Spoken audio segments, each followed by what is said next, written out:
अस्सलाम वालेकुम dear students, I hope you all are fine and doing well. So dear students, आज हम chapter number 3 का जो बाकी पार्ट रह गया था उसको कंप्लीट करेंगे। कल हम लोगों ने डिस्कस किया था इम्यूनिटी एंड डिज़ीज़ को, और हम लोगों ने ये डिस्कस किया था कि कौन सी चीज़ें हैं, कौन से पैथोजेंस हैं जो डिज़ीज़ कोज करते हैं। तो हम लोगों ने 3 पैथोजेंस डिस्कस किए थे, that was virus, fungi and bacteria. और हम लोगों ने ये मेथड पढ़े थे कि किस तरह से ये पैथोजेन जो है ये ह्यूमन बींग्स की बॉडी में एंटर हो जाते हैं। और साथ ही साथ हम लोगों ने इम्यूनिटी को डिस्कस किया। इम्यूनिटी में आपको पहले ही बता चुकी हूँ, that immunity is the ability of a body, human body और organisms body to fight against any bacterial infection, viral infection और fungal infection. It means that कोई भी बीमारी के ख़िलाफ़ लड़ने की जो हमारी बॉडी की क़ुव्वत मदाफ़त है, डेट इज़ कॉल्ड इम्यूनिटी। जो हमारी बॉडी की पावर है किसी भी डिज़ीज़ के अगेंस्ट फाइट करने की, डेट इज़ कॉल्ड इम्यूनिटी। कल हम लोगों ने इम्यूनिटी की 3 टाइप्स को डिस्कस किया, जिनमें से पहली थी इनेट इम्यूनिटी और नेचुरल इम्यूनिटी। बच्चों, ये ऐसी इम्यूनिटी है जो बाय बर्थ हम में मौजूद होती है। और हम सब अगर आप देखें, अगर समटाइम हम बीमार हो जाते हैं तो हमारी बॉडी के जो सेल्स हैं, हमारी बॉडी जो है वो इतनी स्ट्रॉन्ग होती है कि उस टेम्परेचर, उस वायरल इन्फेक्शन, उस इन्फ्लुएंजा ज़ुकाम वगैरह अगर हो जाए तो उसको फाइट करके कुछ टाइम तक हम ठीक हो जाते हैं। तो बच्चों, ये थी इनेट इम्यूनिटी या नेचुरल इम्यूनिटी जो बाय नेचर हमारे बॉडी में मौजूद है। और साथ ही साथ हम लोगों ने अब आज डिस्कस करना है डियर स्टूडेंट्स, यहाँ पर है next topic, that is internal defence. यहाँ तक हम लोग डिस्कस कर चुके थे रेस्पिरेटरी सिस्टम। रेस्पिरेटरी सिस्टम भी हमारा एक इनेट इम्यूनिटी का हिस्सा है। ये कुदरत ने हमारी रेस्पिरेटरी सिस्टम में भी डिफरेंट, जैसे नोज़ हेयर हो गए, म्यूकस हो गया, गम्स, ये म्यूकस है जो लिक्विड प्रोड्यूस होता है, ये इंसेक्ट्स वगैरह को, बैक्टीरिया को हमारी रेस्पिरेटरी सिस्टम के अंदर एंटर नहीं होने देता। और साथ ही साथ एयरवेज, मैंने आपको कल बताया था कि यहाँ पर स्मॉल हेयर लाइक स्ट्रक्चर्स होते हैं जो हमारी बॉडी में, जो हमारे ब्लड में या सांस की नाली के थ्रू, नोज़ के थ्रू हमारी बॉडी में air particles, dust particles enter नहीं हो पाते, बल्कि वो यहाँ ही ट्रैप हो जाते हैं। तो डियर स्टूडेंट्स, आज हम इसका बाकी लेक्चर कंप्लीट करेंगे, जिसमें आज हम पढ़ेंगे internal defences, bleeding and clot formation, white blood cells and defence organisms. तो डियर स्टूडेंट्स, अभी हमारा जो इनेट इम्यूनिटी का टॉपिक है उसी को थोड़ा सा हम कंटिन्यू करते हैं। इंटरनल डिफेंस क्या है? इंटरनल डिफेंस सिस्टम जो है बच्चों, ये also known as second line of defence. बच्चों, ये एक डिफेंसिंग सिस्टम है हमारी बॉडी में, जो ये हमें हेल्प करता है किसी भी फीवर को कंट्रोल करने में, इन्फ्लेमेशन को कंट्रोल करने में, इवन ब्लड क्लोटिंग जो होती है डियर स्टूडेंट्स, ये भी इंटरनल डिफेंसिंग एजेंट ही है। इंटरनल डिफेंसिंग सिस्टम है हमारी बॉडी का जो हमें किसी भी इन्फेक्शन या पैथोजन के खिलाफ स्ट्रॉन्ग कर देता है। When pathogens enter the body, further defence depends upon the blood. अब अगर पैथोजन कोई बाय मिस्टेक किसी भी किसी भी तरीके से हमारी बॉडी में एंटर हो गया है, अब उस पैथोजन को ख़त्म करने के लिए, किल करने के लिए हमारा ब्लड सेल्स जो है वो एक्टिव हो जाएंगे। हमारा जो सर्कुलेटरी सिस्टम है, जो हमारा डिफेंसिंग सिस्टम है, हमारा blood system, white blood sales, वो अब एक्टिव हो जाएंगे। The body respond with a variety of internal defences. अब हमारी बॉडी में अल्लाह ताला ने कुदरती तौर पर बहुत से डिफेंसिंग एजेंट रखे हैं जो इन पैथोजेंस के खिलाफ लड़ते हैं, which include things like inflammation, fevers and blood clotting. अगर इनमें से कोई भी इन्फेक्शन हमें हो जाता है तो हमारी बॉडी के इंटरनल डिफेंसिंग एजेंट जो है वो एक्टिव हो जाते हैं और इनके खिलाफ फाइट स्टार्ट कर देते हैं। Bleeding and clot formation, blood clotting seals wounds. बच्चों, ये जो ब्लड क्लोटिंग है, अगर चोट लगी है, ज़ख़म हो गया, तो वहाँ पे एक वोंड सा क्रिएट हो जाता है, एक ब्राउन कलर की स्किन आ जाती है उस ज़ख़म के ऊपर। तो जो ये जो क्लोटिंग है, क्लॉट फॉर्मेशन, ये क्या करती है? डिफेंस करती है, हमारी बॉडी को बचाती है, मज़ीद कोई चोट वगैरह ना लगे या कोई जर्म्स या बैक्टीरिया एंटर ना हो। The blood clots limits the loss of blood. एक तो ये ब्लड के फ्लो को, ब्लड के लॉस को, ब्लड ज़ाया होने से बचा देगा, ये जो क्लोटिंग है। And also prevents entry of any pathogen. और साथ साथ बच्चों, जो ब्लड क्लोटिंग है ये क्या करती है? अगर लेट्स सपोज यहाँ पे चोट लगी है तो यहाँ पे एक ब्लड क्लोट बन जाता है। ये ब्लड क्लोट क्या करेगा? एक तो ब्लड को रोक देगा, और सेकंड, कोई भी पैथोजन हमारी बॉडी में एंटर नहीं हो सकेगा। ओके जी, third one, white blood cells and the defence organism. बच्चों, एक बात याद रखिएगा, हमारी बॉडी में जो वाइट ब्लड सेल्स हैं ये डिफेंसिंग एजेंट का काम करते हैं। जैसे ही कोई पैथोजन, कोई बैक्टीरिया, कोई वायरस, कोई फंगल इन्फेक्शन हमारी बॉडी में अगर एंटर हो जाता है, तो डियर स्टूडेंट्स, अगर आप इस डायग्राम को देखें, लेट्स सपोज ये पैथोजन है। जैसे ही पैथोजन हमारी बॉडी में अगर एंटर हुआ है तो ये जो वाइट ब्लड सेल है ये इसको फ़ौरन से, इसको क्या करते हैं? इसके लिए एक्टिव हो जाते हैं, इसको नॉलेज कर लेते हैं कि ये हमारी बॉडी में एंटर हुआ है, और साथ ही साथ उसके पीछे जाते जाते उसको कैप्चर कर लेते हैं, कैप्चर करके उसको इंगल्फ करते हैं, उसको खा लेते हैं। तो इस तरह से वाइट ब्लड सेल्स हमारी बॉडी का डिफेंसिंग एजेंट, डिफेंसिंग सिस्टम के तौर पे काम करते हैं। अब ये देखें, पैथोजन इस वाइट सेल ने खा लिया और वाइट सेल वैसे का वैसे ही है। तो डियर स्टूडेंट्स, ये जो पैथोजेंस हैं, अगर किसी भी तरीके से हमारी बॉडी में एंटर हो जाए तो हमारे वाइट ब्लड सेल्स फ़ौरन से इनको सेंस करते हैं, हमारे वाइट ब्लड सेल्स एक्टिव हो जाते हैं और इन फॉरेन पार्टिकल्स को, पैथोजेंस को फ़ौरन से डिस्ट्रॉय कर देते हैं। दे आर रिमूव्ड और destroy by white blood cells. और ये जो पैथोजेंस हैं ये हमारे वाइट ब्लड सेल्स के ज़रिए रिमूव हो जाते हैं। White blood sales engulf the pathogens, engulf mean उनको खा जाना, एंड डिस्ट्रॉय दम, उनको तबाह कर देना। तो डियर स्टूडेंट्स, ये थे हमारे इनेट सिस्टम के ही पार्ट, लाइक हमारा इंटरनल डिफेंस, ब्लीडिंग और क्लोट फॉर्मेशन हो जाना, ये भी हमारी बॉडी को मज़ीद पैथोजन से बचाता है। और वाइट ब्लड सेल्स भी हमारी बॉडी में पैथोजेंस को बचाने का, पैथोजेंस के अगेंस्ट लड़ने का डिफेंसिंग एजेंट के तौर पे काम करते हैं। तो डी स्टूडेंट्स, अब आगे अगर हम देखें तो यहाँ पे है अडेप्टिव इम्यूनिटी। ये एक ऐसी इम्यूनिटी है जो हम लोग अडेप्ट करते हैं with the passage of time, हमें ये डेवलप होना स्टार्ट हो जाती है। Adaptive immunity is also known as third or final line of defense against pathogens. Adaptive immunity system is a very specific. It develops as different pathogens enter the body. It identifies and destroys the particular pathogen and remember them to protect you in future. तो dear student, adaptive का मतलब है to change with the time. एक ऐसी immunity, एक ऐसा क़ुव्वत मदाफ़त जो हमारी बॉडी में with the passage of time develop होता है। एक तो हम लोगों ने पढ़ा इनेट, जो बाय बर्थ है, हम सब में मौजूद है, जो कुदरत ने हमारी बॉडी में एक क़ुव्वत मदाफ़त, एक ताकत रखी हुई हमारी बॉडी की, कि अगर कोई भी बैक्टीरिया या कोई बीमारी में हो जाती है तो हमारी बॉडी उसके अगेंस्ट फाइट करती है और हम ठीक हो जाते हैं कुछ दिनों के बाद। जैसे फ़ीवर है, नॉर्मल फ़ीवर हुआ, कुछ टाइम के बाद वो फ़ीवर ठीक हो जाता है। ज़ुकाम हुआ, वायरल इन्फेक्शन है, कुछ टाइम के बाद वो ठीक हो जाता है। अब वो ठीक कैसे होता है एक्चुअली, वो तब अगर हमें फ़ीवर हो रहा होता है या ज़ुकाम या फ्लू हमें हुआ होता है, तो डियर स्टूडेंट्स, वो जो फ्लू और ज़ुकाम जो है ये हमारी इनेट इम्यूनिटी जो है उसके अगेंस्ट फाइट कर रही होती है। हमारा वाइट ब्लड सेल्स का सिस्टम जो एक्टिव हुआ होता है, कुछ टाइम के बाद हम ऑटोमेटिकली ठीक हो जाते हैं। अच्छा जी, अडेप्टिव इम्यूनिटी की अगर बात की जाए तो ये एक ऐसी इम्यूनिटी है जो with the passage of time हमारी बॉडी में डेवलप होगी।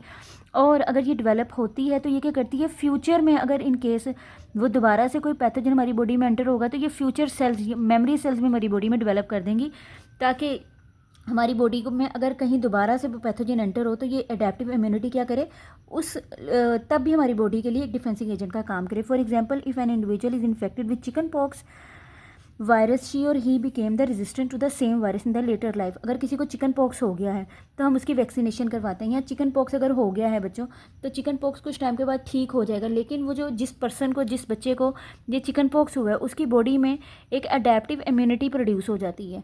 अब अगर करेगा नेक्स्ट टाइम, अगर इन केस अनफॉर्चुनेटली उसको दोबारा चिकन पॉक्स होता है तो उसकी बॉडी में वो सेल्स पहले से मौजूद हैं, उसकी इम्यूनिटी सिस्टम इतना स्ट्रॉन्ग हो चुका है, वो चिकन पॉक्स के अगेंस्ट फाइट करेगा, उसको दोबारा चिकन पॉक्स होने के चांसेस कम हो जाएंगे। An individual acquires the immunity after the birth, hence it is called as the acquired immunity. Adaptive immunity is provided by the antibodies and lymphocytes. बच्चों, ये जो अडेप्टिव इम्यूनिटी है ना, ये खुद से प्रोवाइड की जाती है, लाइक वैक्सीनेशन के थ्रू की जाती है। तो बच्चों, अब ये देखें, डिफरेंट किस्म की वैक्सीनेशन आज मार्केट में अवेलेबल है, वो वैक्सीनेशन करवा के हम एंटीबॉडीज़ प्रोड्यूस करवाते हैं। और ये जो अडेप्टिव इम्यूनिटी है ये एंटीबॉडीज़ के ज़रिए और लिम्फोसाइट्स के ज़रिए हमारी बॉडी में प्रोड्यूस करवाई जाती है। अब लिम्फोसाइट्स क्या है, ये हमारे वाइट ब्लड सेल्स हैं। अब एंटीबॉडीज़ क्या है, ये हमारे white blood sales protein produce करते हैं जिन्हें एंटीबॉडीज़ बोलते हैं। और लिम्फोसाइट्स हमारे वाइट ब्लड सेल्स ही हैं। Antibodies produced with when the body detect the virus that causes mumps. अब एंटीबॉडीज़ जो है ये ऐसी प्रोटीन है, ये हमारी बॉडी में ही हमारे ब्लड प्रोड्यूस करेगा, और ये तब प्रोड्यूस होगा जब हमारी बॉडी में कोई वायरस एंटर हो गया। लेट्स सपोज मम्स का कोई वायरस एंटर हो गया, will not provide any defence against measles और इन्फ्लुएंजा वायरसेस। अगर तो बच्चों मम्स का वायरस एंटर हुआ है तो एंटीबॉडी मम्स के लिए होगी, वह इन्फ्लुएंजा या मीजल्स के लिए नहीं होगी। ये दोनों भी बीमारियों के नाम है। However if you had chicken pox the body develop immune memory immunity against the disease, so if you encounter it again your body will be able to fight it off swiftly। अगर in case आपको chicken pox हुआ है तो chicken pox के लिए जो cell या जो एंटीबॉडीज़ प्रोड्यूस हुए थे वो ऑन द स्पॉट तो आपको चिकन पॉक्स से सेव करेंगे, लेकिन इन फ्यूचर मुस्तकबिल में भी अगर आपको कभी चिकन पॉक्स हो जाता है तो बच्चों हमारी बॉडी में मेमोरी सेल उस टाइम पे प्रोड्यूस हो चुकी होती हैं जब हमें पहले चिकन पॉक्स हुआ था। तो वो बाद में जो मेमोरी सेल है ना, अगर दोबारा चिकन पॉक्स का कोई वायरस एंटर हो जाए तो वो मेमोरी सेल एक्टिवेट हो जाते हैं और फ़ौरन से चिकन पॉक्स को ख़त्म कर देते हैं। तो बच्चों ये बात आप याद रखिएगा, अडेप्टिव इम्यूनिटी जो है ये हमारे एंटीबॉडीज़ और लिम्फोसाइट्स के ज़रिए हमारी बॉडी में प्रोड्यूस करवाई जाती है। यहाँ पे एंटीबॉडीज़, लिम्फोसाइट्स और एंटीजेंस तीनों की डेफिनेशन मौजूद है। लिम्फोसाइट्स क्या हैं? Lymphocytes are the type of the white blood cells found in the circulatory system. ये हमारे ब्लड सेल्स में मौजूद होते हैं, हमारे ब्लड के अंदर लिम्फोसाइट्स मौजूद होते हैं और ये वाइट ब्लड सेल्स ही हैं। These white blood sales produce special kind of protein in body cold antibodies. अब लिम्फोसाइट जो एक स्पेशल किस्म की प्रोटीन तैयार करते हैं डेट आर कोल्ड एंटीबॉडी, और ये तब प्रोड्यूस होती है जब कोई एंटीजन हमारी बॉडी में एंटर हो जाए। तो एंटीजन क्या है यहाँ पे ये समझ लीजिए। एंटीजन एक एक्सटर्नल पैथोजन है, एक एक्सटर्नल प्रोटीन है जो पैथोजन के ऊपर मौजूद होती है। तो एंटीजन जो है ये पैथोजन के साथ हमारी बॉडी में एंटर होता है, और एंटीबॉडीज़ तब प्रोड्यूस होती हैं जब एंटीजन कोई हमारी बॉडी में एंटर हो जाए। लेट्स सपोज चिकन पॉक्स का वायरस मेरी बॉडी में एंटर हो गया या आपकी बॉडी में एंटर हो गया, तो बच्चों अब उस वायरस के साथ, उस वायरस के ऊपर एंटीजन मौजूद है, एक ख़ास प्रोटीन मौजूद है। तो अब ये जो अब एंटर हुआ है, तो हमारी बॉडी के वाइट ब्लड सेल्स क्या करेंगे, एंटीबॉडीज़ प्रोड्यूस करेंगे। क्यों प्रोड्यूस करेंगे? क्योंकि उन्होंने एंटीजन को रिकग्नाइज कर लिया कि ये एंटीजन हमारी बॉडी में आया है, तो उसी के रिस्पॉन्स में एंटीबॉडीज़ हमारी वाइट ब्लड सेल्स प्रोड्यूस करेंगे। तो एंटीबॉडीज़ जो है वो अटैक करेंगे एंटीजन्स के ऊपर, उनको ख़त्म कर देंगे। अब एंटीजन्स की बात कर लेते हैं। Antigens are the protein that are found on the surface of the pathogens. तो बच्चों ये पैथोजेंस के ऊपर मौजूद होते हैं, बैक्टीरिया के ऊपर, वायरस के ऊपर, फंगस के ऊपर। एंटीबॉडीज़ हमारे वाइट ब्लड सेल्स प्रोड्यूस करते हैं, ये इंटरनल होते हैं और एंटीजन एक्सटर्नल होते हैं। Antigen are unique to that pathogen. Antigen हर पैथोजन के अकॉर्डिंग होता है, जैसा पैथोजन होगा वैसे ही एंटीजन होगा। Each different antigen stimulate the production of a particular type of antibody. तो एंटीजन जैसा होगा वो वैसे ही स्टिमुलेट करेगा, वो वैसे ही हमारी बॉडी में जैसे कोई एंटीजन एंटर होगा तो हमारी बॉडी उसी के अकॉर्डिंग एंटीबॉडी प्रोड्यूस करेगी। ये नहीं है कि एक एंटीबॉडी है तो वो सारे एंटीजन के लिए काम कर रहा है, ऐसा बिल्कुल भी नहीं है। एंटीजन डिफरेंट है तो एंटीबॉडी भी डिफरेंट काम करेगी, उसके लिए डिफरेंट होगी। Antibodies are the capable of binding to antigen on pathogens. बच्चों एंटीबॉडीज़ जो हैं ये भी प्रोटीन है। ये क्या है, ये हमारी बॉडी में प्रोड्यूस होती है। कब प्रोड्यूस होती है? जब कोई एंटीजन हमारी बॉडी में एंटर होता है और ये उसके साथ कंबाइन हो जाते हैं, हेल्प टू डिस्ट्रॉय पैथोजेंस। अब ये जो एंटीबॉडीज़ हैं ये एंटीजन को डिस्ट्रॉय करती हैं। Antibodies are specific to particular microorganism. तो बच्चों ये एंटीबॉडीज़ जो हैं हर माइक्रो ऑर्गेनिज्म के लिए डिफरेंट होती हैं। तो बच्चों यहाँ पे तो मैंने आपको बता दिया कि एडेप्टिव इम्यूनिटी एंटीजन और एंटीबॉडीज़ और लिम्फोसाइट्स के थ्रू हमारी बॉडी में डेवलप करवाई जाती है। अब हम अडेप्टिव इम्यूनिटी की टाइप्स देख लेते हैं। एक होती है एक्टिव इम्यूनिटी, एक होती है पैसिव इम्यूनिटी। अगर हम यहाँ पे बात करें एक्टिव इम्यूनिटी की, तो बच्चों एक्टिव इम्यूनिटी जो है, if host it self produce antibodies it is called active. अगर तो होस्ट, अगर मैं हूँ, आप हो या कोई भी है, अगर होस्ट जो है, पर्सन जो है, उसके अंदर ऑटोमेटिकली बॉडी में एंटीबॉडीज़ प्रोड्यूस हो जाती हैं, that is called active immunity. It is of two types, artificial active immunity and the natural active immunity. एक होती है कुदरती तौर पे हो जाना, एक होती है आर्टिफिशियली तरीके से हम तैयार करवाते हैं। Artificial active immunity provided by vaccination. जैसे बच्चों आपको पता है कि अगर ये कोरोना, हम सब ने देखा कि कोरोना के दिनों में हम लोग वैक्सीनेशन करवा रहे थे। अब वो वैक्सीनेशन क्यों करवा रहे थे? हमें डर था कि कोरोना वायरस अगर हमारी बॉडी में एंटर होगा तो कोरोना वायरस के ऊपर पैथोजिन मौजूद होगा। कोरोना वायरस एक पैथोजिन है, तो कोरोना वायरस के ऊपर, इस पैथोजिन के ऊपर एंटीजन मौजूद होता है। जैसे ये एंटीजन कोरोना वायरस के तहत हमारी बॉडी में एंटर होगा तो हमें उसके लिए पहले ही वैक्सीनेशन करवा के रखनी है। और वो वैक्सीनेशन क्या करती है, हमारी बॉडी में एंटर होते साथ ही हमारी वाइट ब्लड सेल्स को मैसेज देती है कि अब ये एंटीबॉडीज़ प्रोड्यूस करनी है। अब वो एंटीबॉडीज़ प्रोड्यूस हो जाती हैं। और अगर इन केस में एंटीबॉडीज़ प्रोड्यूस हो चुकी है, हमारी बॉडी इतनी स्ट्रॉन्ग हो गई है, अगर इन केस कोई ये कोरोना वायरस एंटर हो जाता है तो वो ख़त्म हो जाएगा, हमें नुकसान नहीं पहुंचेगा। Natural active immunity provided by body itself against infection. ये जो इम्यूनिटी है ना नेचुरल, ये कुदरती तौर पे हमारी बॉडी खुद ही से इतनी स्ट्रॉन्ग हो जाती है, खुद ही से एंटीबॉडीज़ प्रोड्यूस कर देती है। जबकि आर्टिफिशियल एक्टिव इम्यूनिटी में हमें वैक्सीनेशन करवानी पड़ती है। जैसे अगर हम बात करें, पोलियो की वैक्सीनेशन है, टेटनस की वैक्सीनेशन है, कोरोना वायरस की वैक्सीनेशन है, तो बहुत सी हेपेटाइटिस की वैक्सीनेशन है। तो बच्चों ये डिफरेंट किस्म की बीमारियाँ मौजूद हैं जिसकी हमें वैक्सीनेशन करवानी पड़ती है। हम अपनी बॉडी को, ब्लड सिस्टम को इतना स्ट्रॉन्ग कर देते हैं कि अगर इन केस कोई वायरस या बैक्टीरिया एंटर हो जाए तो वो ख़त्म हो जाए, वो हमारी बॉडी को नुकसान ना पहुंचाए। Artificial active immunity vaccination is administered to develop immunity to a pathogen. Vaccines use a weakened or dead form of pathogens used to stimulate an immune response. तो बच्चों एक और बात याद रखिएगा, आर्टिफिशियल एक्टिव इम्यूनिटी में हम जो वैक्सीन इस्तेमाल करते हैं ना, उनके अंदर एक्चुअली वो जो वैक्सीन है ना, जो इंजेक्शन के अंदर वैक्सीन मौजूद होती है, वो जो वैक्सीन है ना वो डेड या वीक पैथोजेंस होते हैं, वो स्ट्रॉन्ग नहीं होते इतने, लेकिन वो इतने इनफ होते हैं कि हमारी बॉडी में एंटर होकर हमारे ब्लड को मैसेज देते हैं कि अब ये एंटीबॉडीज़ प्रोड्यूस करनी है, ताकि अगर कोई वायरस या कोई एंटीजन हमारी बॉडी में एंटर हो तो एंटीबॉडीज़ उसको किल कर सकें। बस एक ईजी सी, एक आसान सी बात याद रखें, एंटीबॉडीज़ हमारी बॉडी में हमारे ब्लड का हिस्सा होती है, हमारा ब्लड प्रोड्यूस करता है। एंटीजन एक्सटर्नल फैक्टर है, एक प्रोटीन है जो वायरस या किसी भी पैथोजन के साथ हमारी बॉडी में एंटर हो जाता है। अब बात कर लेते हैं पैसिव इम्यूनिटी की।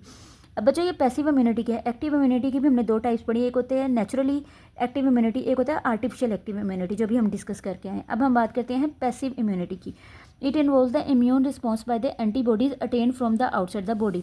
तो बच्चों ये हम आउटसाइड द बॉडी की हम बात करेंगे, आर्टिफिशियल पैसिव इम्यूनिटी या नेचुरल पैसिव इम्यूनिटी।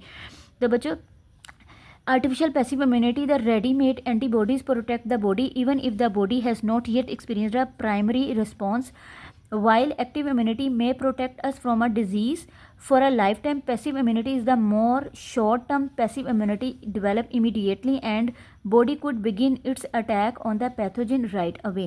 तो बच्चों आर्टिफिशियल पैसिव इम्यूनिटी की बात की जाए तो ये रेडीमेड एंटीबॉडीज़ मौजूद होती हैं, ये हमारी बॉडी में एंटर हो जाती हैं, प्रोटेक्ट द बॉडी, हमारी बॉडी को प्रोटेक्ट करती है। Even if the body has not yet experienced a primary response, अगर कोई रिस्पॉन्स नहीं भी हमारी बॉडी कर रही ना, तब भी एंटीबॉडीज़ जो हैं ये हमारी बॉडी में जाके इतना हो जाता है कि किसी भी पैथोजन के खिलाफ ये फाइट करती हैं। वाइल एक्टिव इम्यूनिटी में protect us from a disease for a life time, ये जो एक्टिव इम्यूनिटी है वो हमारी बॉडी को लाइफ टाइम के लिए महफूज कर लेती है किसी भी डिज़ीज़ से, जबकि पैसिव इम्यूनिटी है ना, ये शॉर्ट टाइम के लिए हमारी बॉडी को उस डिज़ीज़ से महफूज करती है और बाद में दोबारा से हमें पैसिव इम्यूनिटी करवानी पड़ती है, ये वैक्सीनेशन दोबारा करवानी पड़ती है। Passive immunity develop immediately and passive immunity जो है ये फ़ौरन से इमीडिएट एक रिस्पॉन्स हमारी बॉडी में क्रिएट करवाती है जो हमें उस बीमारी से उस टाइम पे तो बचा लेता है, लेकिन बाद में दोबारा से इसको यूज़ करना पड़ता है। Natural passive immunity is the immunity pass from mother to child. अच्छा जी बच्चे, ये जो नेचुरल इम्यूनिटी है ये मदर से चाइल्ड में ट्रांसफ़र होती है। और डियर स्टूडेंट्स, यहाँ पे अगर देखी जाए तो आपके इम्यून सिस्टम के डिफरेंट पार्ट्स हैं। अब इम्यून सिस्टम की क़ुव्वत मदाफ़त, अब क़ुव्वत मदाफ़त के हमारी बॉडी का डिफेंसिंग सिस्टम जो हमारी बॉडी को बीमारियों से बचाएगा। अब वो किस पे कंसिस्ट करता है, उसके क्या पार्ट्स हैं? वाइट ब्लड सेल्स हैं, इम्यून सिस्टम में वाइट ब्लड सेल्स आते हैं, एंटीबॉडीज़ आती हैं, ये प्रोटीन है जो हमारे वाइट ब्लड सेल्स प्रोड्यूस करेंगे, लिम्फेटिक सिस्टम है, ये हमारे वाइट ब्लड सेल्स का सिस्टम है, और साथ ही स्प्लीन है जो हमारी ब्लड को प्योरीफाई करने का काम करेगा। तो डियर स्टूडेंट्स, हमारे इम्यून सिस्टम के ये पार्ट्स हैं, antibodies, lymphatic system, white blood cell and spleen. Spleen एक बॉडी का ऑर्गन है जो हमारी बॉडी में क्या करता है, डिफरेंट किस्म के माइक्रो ऑर्गेनिजम्स को किल कर देता है, उनको डिस्ट्रॉय कर देता है, पैथोजेंस को ख़त्म कर देता है, हमारे ब्लड को फ़िल्टर करता है। तो डियर स्टूडेंट्स, यहाँ पे हम लोगों ने डिस्कस कर लिया active immunity and passive immunity के बारे में, और आज हम आगे हम देखेंगे ways to add additional layers of defence. अब किस तरह से हम अपनी बॉडी को मज़ीद डिफेंस की तरफ ले जा सकते हैं, मज़ीद महफूज कर सकते हैं अपनी बॉडी को। जैसे अगर आप इस डायग्राम में देख रहे हैं तो हम यहाँ पे देखेंगे हैंड वॉश करके, अच्छा डिटर्जेंट यूज़ करके, क्लिनिकल डिटर्जेंट यूज़ करके, वॉशरूम वगैरह हमारे साफ़ हों, जहाँ हमने रह रहे हैं वहाँ पे जगह साफ़ हो, मास्क प्रॉपर वेयर किया हो, सैनिटाइज़र हम यूज़ करें, मेडिकल केयर रेगुलरली हम लें, अपना चेकअप वगैरह करवाएं। ये तरीके करके हम बच्चों अपने आप को एडिशनल लेयर ऑफ डिफेंस की तरफ ले जा सकते हैं, अपनी बॉडी को मज़ीद बचा सकते हैं। तो डियर स्टूडेंट्स, उसके बाद हम लोगों ने ये डिस्कस करना है कि some common strategies for strengthening our immune system. अब कुछ ऐसे स्टेप्स हैं, कुछ ऐसी स्ट्रेटजीज़ हैं जिनको अगर हम अडॉप्ट कर लें ना डेली लाइफ में, तो हम अपनी बॉडी को मज़ीद महफूज कर लेंगे। जैसे कि हमें ऐसी फूड खानी है जो कि फ्रूट्स और वेजिटेबल्स हों, हमारी बॉडी में डाइटरी फाइबर की कंटेंट ज़्यादा हो, हमारी बॉडी में प्रोटीन ज़्यादा हो, विटामिन ज़्यादा हो, ताकि हमारी बॉडी स्ट्रॉन्ग हो सके और किसी भी डिजीज़ के या वायरस के ख़िलाफ़ लड़ सके। एक्सरसाइज रेगुलर करनी ताकि हमारी बॉडी स्ट्रॉन्ग हो, मेंटेन हेल्दी वेट बहुत ज़्यादा गेन नहीं कर लेना, बैलेंस रखना है। गेट एडिक्वेट स्लीप, नींद पूरी होनी चाहिए। Take steps to avoid infection such as washing your hand frequently and cooking meals thoroughly, हमें पका के खाना अच्छे तरीके से खाना चाहिए और हैंड वॉश करने चाहिए। Get vaccinated, vaccine help immune system to fight off infection before they take hold in your body. तो बच्चों में वैक्सीनेशन भी करवानी चाहिए टाइम टू टाइम, अगर ज़रूरत है तो वैक्सीनेशन ज़रूर करवानी चाहिए ताकि हमारी बॉडी में इम्यून सिस्टम मज़ीद स्ट्रॉन्ग हो सके। तो डियर स्टूडेंट्स, यहाँ तक आज हमारा टॉपिक जो चैप्टर था वो ख़त्म हो गया, इम्यूनिटी एंड डिजीज़ का। इस चैप्टर को गो थ्रू करें, इस चैप्टर की रीडिंग को अच्छी तरीके से देखें। इस पूरे चैप्टर में जो हम लोगों ने डिस्कस किया है वो ह्यूमन बींग्स की इम्यूनिटी को डिस्कस किया है, और इम्यूनिटी जो है क़ुव्वत मदाफ़त को कहा जाता है। हमारी बॉडी का जो है किसी भी बीमारी के ख़िलाफ़ लड़ने की जो ताकत है, डेट इज़ कॉल्ड इम्यूनिटी। आप में भी मौजूद है, मेरे में भी मौजूद है। अब डिज़ीज़ के ख़िलाफ़ लड़ने की जो पावर है ना, डेट इज़ कॉल्ड इम्यूनिटी। अब डिज़ीज़ क्या है? बीमारी है, अनकंडीशनल या एबनॉर्मल कंडीशन ऑफ बॉडी है।